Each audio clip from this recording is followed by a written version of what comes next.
that he differed with her bin Qais bin Hizn al-Fazari regarding the companion of the Prophet, Moses.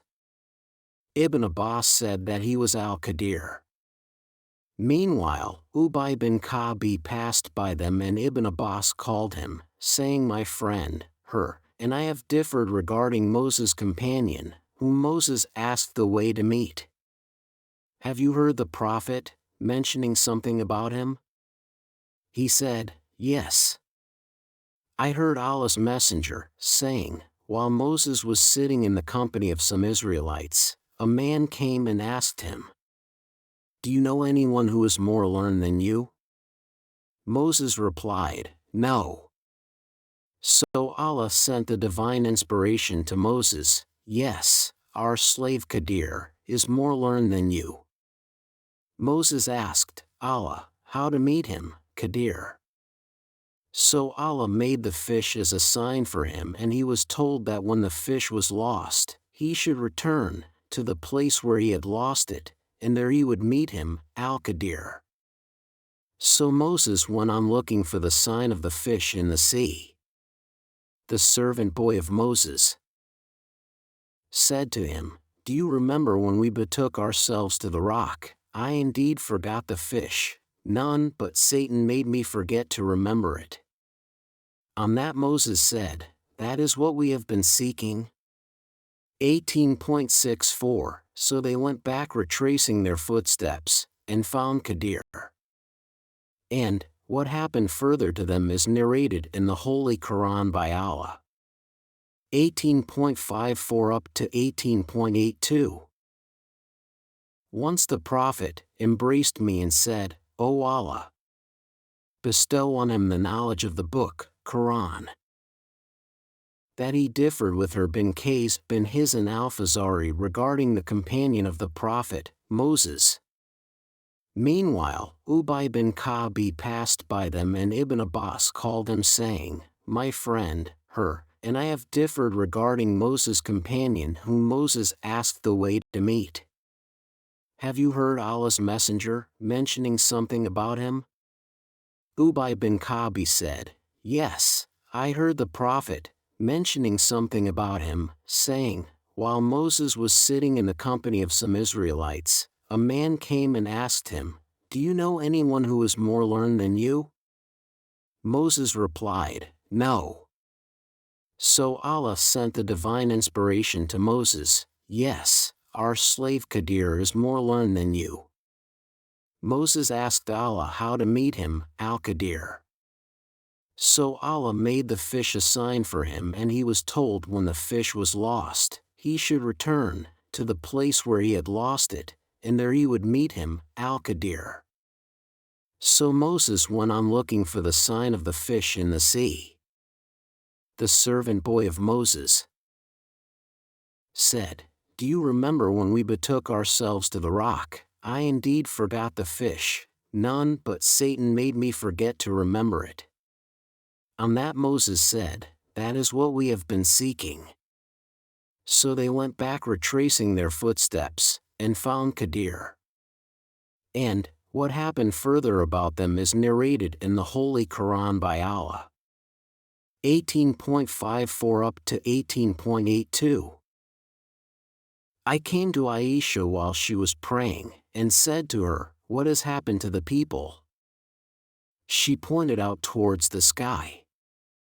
I looked towards the mosque, and saw the people offering the prayer. Aisha said, 'Subhanallah.' I said to her, 'Is there a sign?' She nodded with her head, meaning, 'Yes.'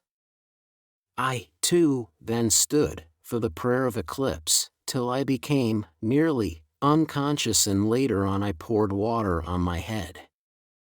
After the prayer, the Prophet praised and glorified Allah and then said, 'Just now at this place I have seen what I have never seen before, including paradise and hell. No doubt it has been inspired to me that you will be put to trials in your graves, and these trials will be like the trials of Masih ad-Dajjal or nearly like it.' The sub-narrator is not sure which expression Asma used.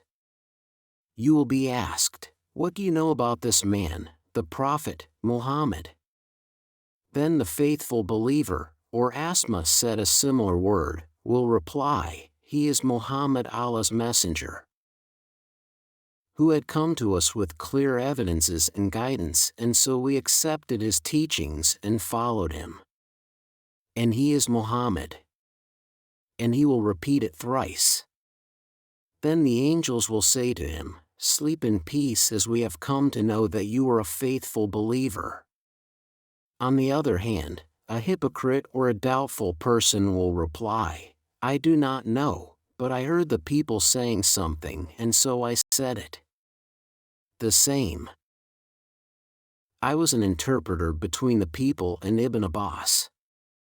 Once Ibn Abbas said that a delegation of the tribe of Abdul Qais came to the Prophet, who asked them, who are the people, i.e. you? Or, who are the delegates? They replied, we are from the tribe of Rabi'a. Then the Prophet said to them, welcome, O people, or said, O delegation, of Abdul Qais. Neither will you have disgrace nor will you regret. They said, we have come to you from a distant place, and there is the tribe of the infidels of Madar intervening between you and us, and we cannot come to you except in the sacred month. So please order us to do something good, religious deeds, and that we may also inform our people whom we have left behind, at home, and that we may enter paradise, by acting on them. The Prophet ordered them to do 4 things, and forbade them from 4 things. He ordered them to believe in Allah alone, the Honorable, the Majestic, and said to them, do you know what is meant by believing in Allah alone? They replied, Allah and his apostle know better. Thereupon the Prophet said, that means to testify that none has the right to be worshipped but Allah, and that Muhammad is his apostle, to offer prayers perfectly, to pay zakat, to observe fasts during the month of Ramadan, and to pay al-Khumus, 1/5 of the booty to be given in Allah's cause. Then he forbade them 4 things, namely ad-duba, hantam, musafat, and anakar or mukayyar. These were the names of pots in which alcoholic drinks used to be prepared. The Prophet further said, memorize them, these instructions, and tell them to the people whom you have left behind.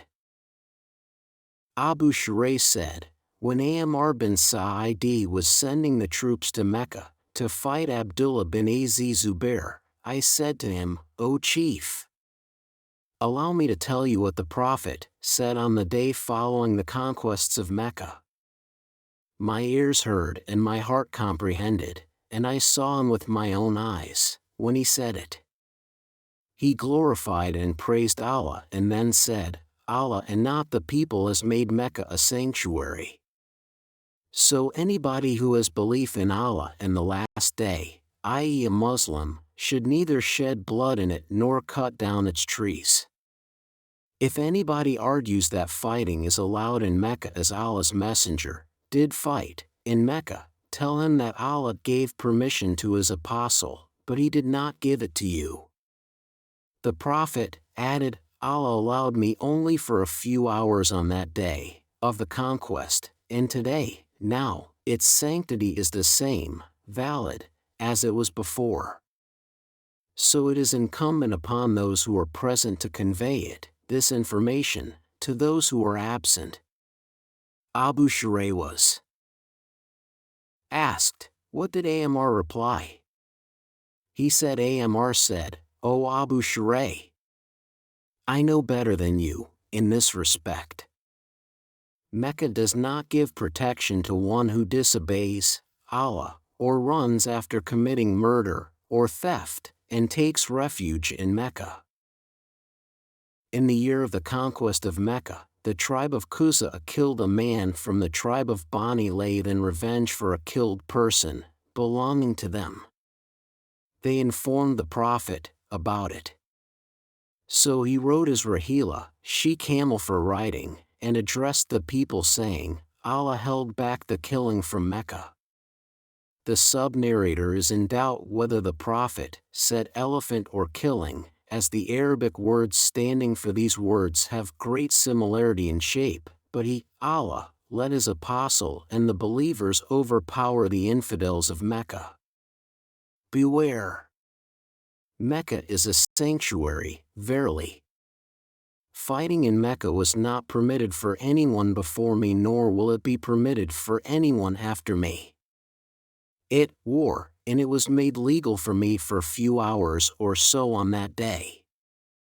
No doubt it is at this moment a sanctuary. It is not allowed to uproot its thorny shrubs, or to uproot its trees, or to pick up its look at fallen things, except by a person who will look for its owner, announce it publicly. And if somebody is killed, then his closest relative has the right to choose one of the two: the blood money, diya, or retaliation having the killer killed.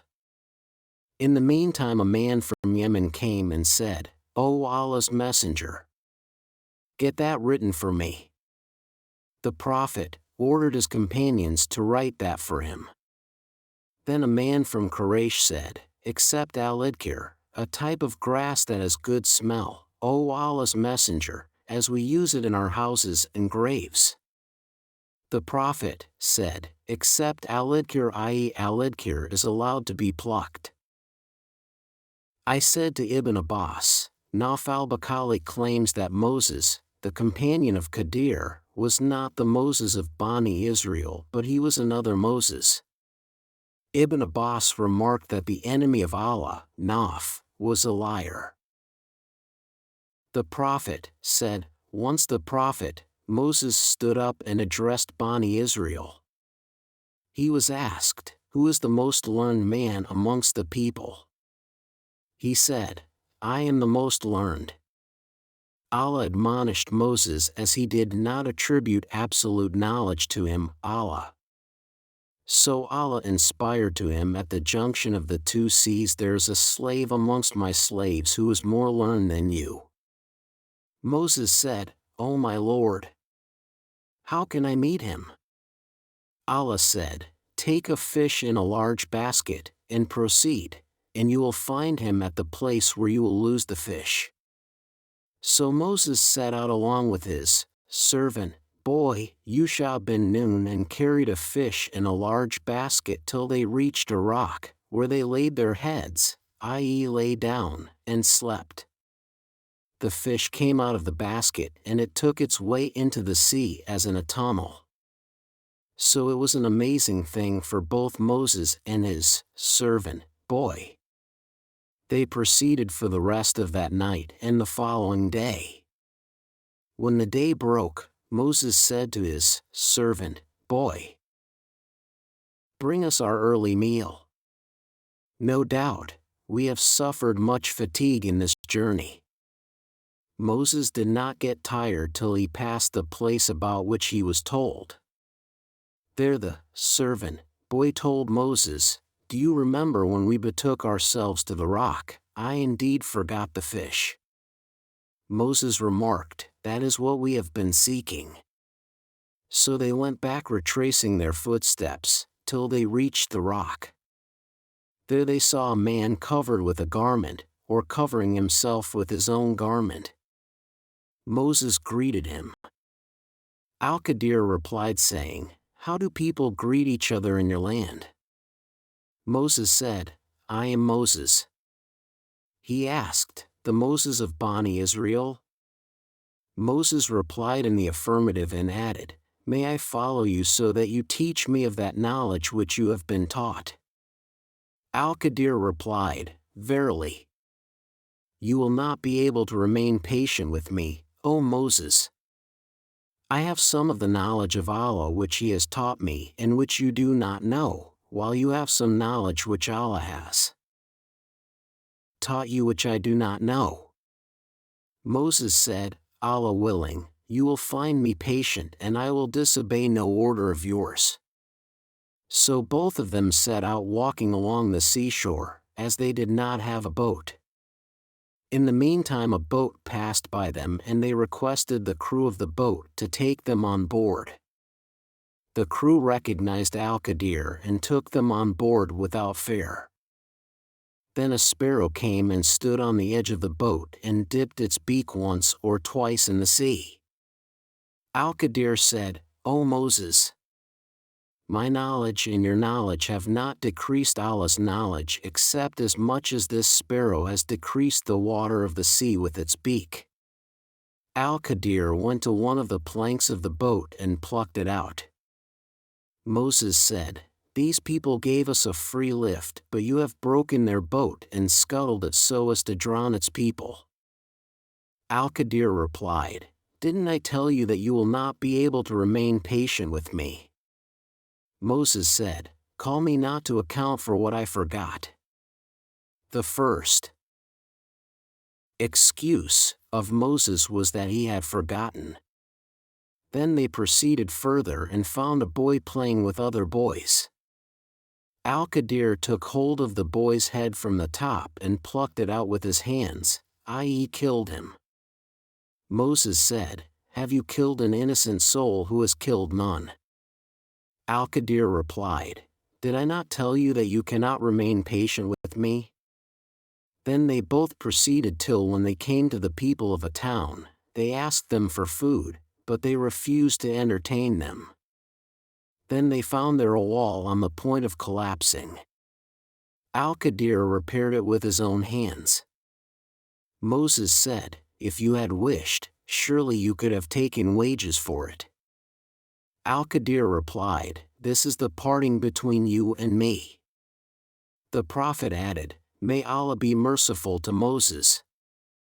Would that he could have been more patient to learn more about his story with Al-Khidr."